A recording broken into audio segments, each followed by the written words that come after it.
Gaza में Israel की क्रूरता को लेकर दुनिया के अलग अलग हिस्सों में विरोध हुआ।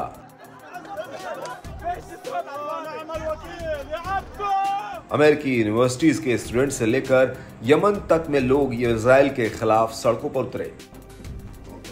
यहां तक कि सैन्य हथियार से लेकर हर तरह से इजराइल का समर्थन करने वाले अमेरिका ने भी उससे गाजा में क्रूरता बंद करने के लिए कहा, लेकिन इजराइल ने सभी विरोधों और चेतावनियों पर अपनी आंख और कान बंद कर लिए और क्रूरता जारी रखी।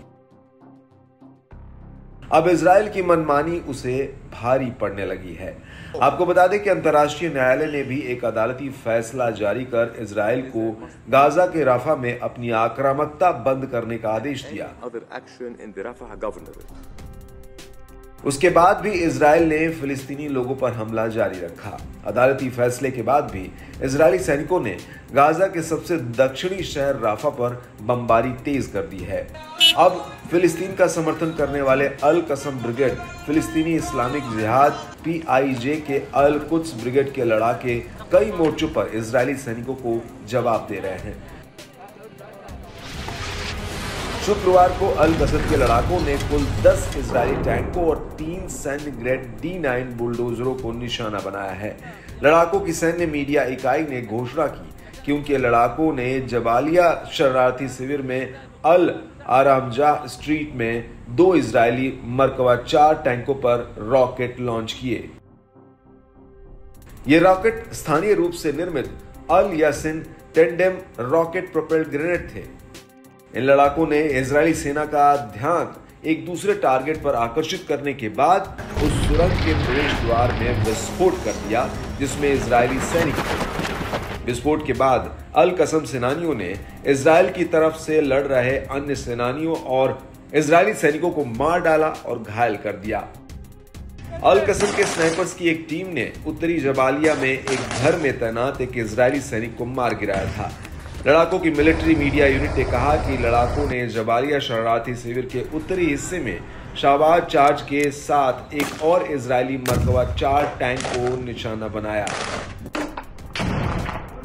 इसके अलावा उत्तर में बेतलाहिया में शहर की तरफ बढ़ रहे 2 इजरायली सैनिकों को भी अल कसम लड़ाकों ने मार गिराया।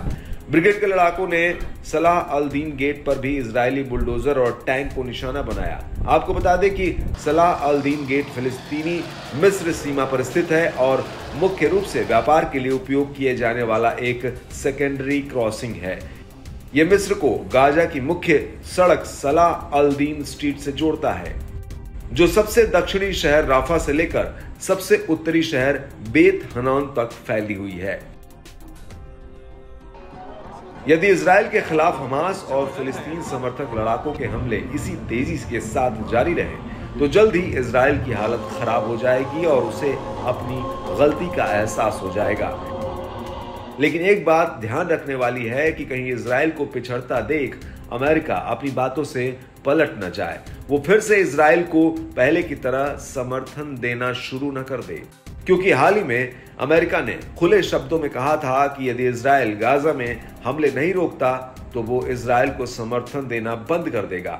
हालांकि अमेरिका की इस चेतावनी पर इजराइल ने कड़ा रुख अपनाते हुए कह दिया था कि अमेरिका को समर्थन देना बंद करना है तो बंद कर दे, लेकिन हम हमास को खत्म करने से पहले युद्ध नहीं खत्म करेंगे।